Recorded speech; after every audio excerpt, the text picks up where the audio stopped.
Muchas gracias. 2 minutos no me es suficiente, sin embargo voy a hacer el esfuerzo inconmensurable de poder responder a todo esto en este tan limitado tiempo. Quisiera que ojalá tengamos mesura a la hora de emitir expresiones, sobre todo pensando en que son personas las que están detrás de todos estos temas, primero, y segundo, de que el hacer este tipo de ruido a quien beneficia no es a la democracia, más bien todo lo contrario, la perjudica. Y digo esto porque si nosotros hacemos un análisis de qué es lo que ha sucedido en el caso de estas compañeras viceministras, vamos a encontrar un común denominador. Ha habido una recomendación de parte de los departamentos de recursos humanos en donde dice que eso se puede hacer.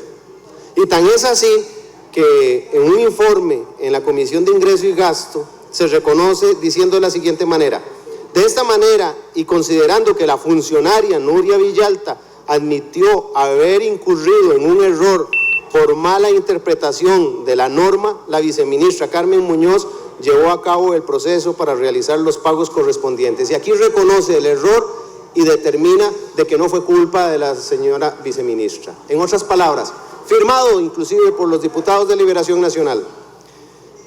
En cuanto al caso de la viceministra de Ana Cristina, también tenemos acá notas en donde claramente se hicieron los procedimientos previos, se hicieron las consultas y las respuestas del Departamento de Recursos Humanos fue la misma. Sí se puede, y así es como se procedía. En otras palabras, hicieron incurrir error. Y aquí tengo una lista de personas a las cuales se les dio el mismo derecho desde 1998 hasta el 2014. Y por esa misma razón le estoy pidiendo al señor presidente de la República que haga una investigación de las administraciones de recursos humanos que son... Muchas gracias, señor presidente. Don Juan, lástima que se me fue don Juan. Creo que parte de lo que me faltó decir y por lo difícil que es poder tratar de contestar un tema tan grande como este en solamente 2 minutos, y en donde yo quiero insistir, y es donde están las grandes diferencias. En este gobierno se han detectado los errores, lo cual yo creo que no existe ni un solo gobierno, ni siquiera una sola persona que pueda decir de que no va a cometer un error. Sin embargo, en este gobierno sí se han tomado decisiones en esa línea, al punto de que Carmen Muñoz está en el proceso del reintegro del dinero. Y aquí quiero hablar de la viceministra de Vivienda, en donde desde hace varios meses está solicitando, y aquí tengo prueba de eso, de que le hagan el entero de gobierno para poder pagar. Y la misma administración que la indujo a cometer error, que dijo que ella tenía derecho y que insistió, porque aquí tengo cómo probar que le insistieron que efectivamente tenía derecho a ese beneficio, esa misma administración de recursos humanos todavía no ha logrado determinar cuánto es el monto y cómo es que se debe de hacer para que ella pueda cancelar lo que se le pagó de más.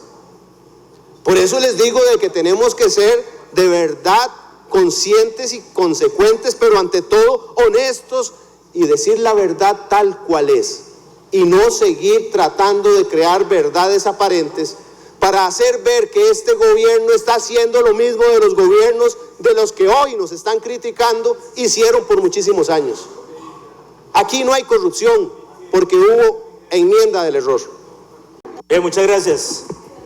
Miren, qué importante es que se hable de corrupción, diputada Rosibel, y que hablemos de ética en la política.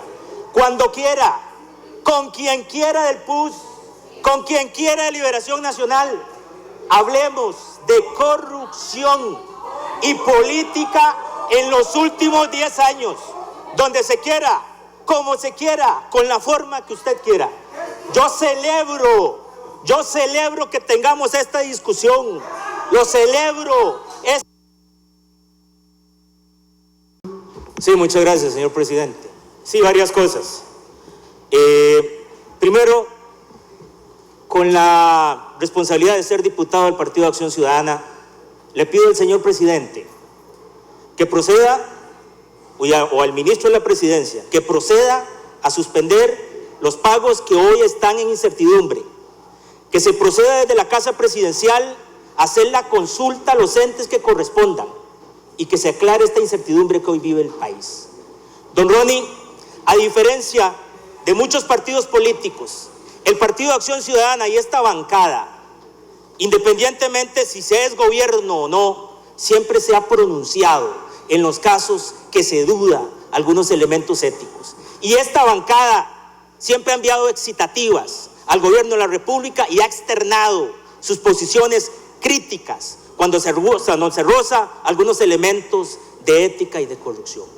No es, don Ronnie, el Partido de Liberación Nacional el paladín de la ética, lamentablemente, porque yo sé el esfuerzo que se hace y la responsabilidad que tenemos todos los que participamos en política, pero el esfuerzo que se tiene que hacer, no para decir que el PAC es igual de corrupto que los otros partidos políticos, o decir que este gobierno es igual de corrupto, porque Ronnie, usted y yo sabemos que este gobierno, por mucho, nunca va a llegar igual, en estos casos aislados, a los casos de corrupción que se dieron en los últimos gobiernos.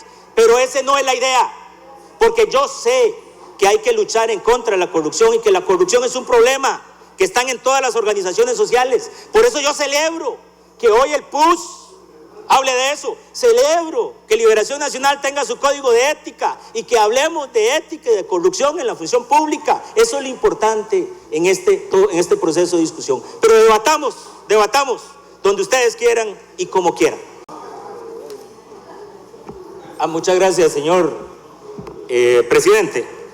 Miren, como le digo, yo creo que es importante posicionar la discusión. Lo rescatable aquí es que por primera vez escuchamos una posición fuerte y crítica de Liberación Nacional y de la Unidad Social Cristiana con respecto a la ética y casos de corrupción. Eso es lo más importante que hay que rescatar hoy, porque le dije, y yo creo que es importante, que la lucha dentro de Liberación Nacional para erradicar la corrupción es titánica y que tienen que trabajarla todos los días como es en cualquier organización política. Pero el diputado Gerardo Varela se equivoca. La fracción del PAC, a diferencia de otras fracciones políticas en otros procesos políticos, se pronuncia. Ya cuestionó eso que usted dijo, dio una expresión clara que es la responsabilidad política de la expresión política del PAC en la Asamblea Legislativa. Y hay algunos temas en esos casos, en el caso del banco, bueno, que sí, el banco tiene su nivel de autonomía y proceden a tomar decisiones, y yo esperaría una posición fuerte en el caso del señor presidente. Pero la fracción del PAC, a diferencia de otras fracciones políticas, cuando se dan casos de corrupción en los gobiernos, dígame, don Ronnie, usted que está muy crítico, dígame una sola vez que una autoridad del Partido Liberación Nacional, que un diputado, que la fracción del Partido Liberación Nacional se pronunció ante los casos de corrupción de las últimas dos administraciones. Una vez, Ronnie, dígame una sola vez. Y yo le digo todas las veces en que la fracción del PAC, porque la responsabilidad política de la fracción del PAC es independientemente si se es gobierno o no, y no se acomoda, y no venga usted a decir que es que hay dos fracciones del PAC o no. Es que el PAC, aunque ustedes no quieran, aunque quieran retorcer realidades, es el único partido político que habla de ética, que introdujo la ética en la discusión de la política, aunque a algunos les duela.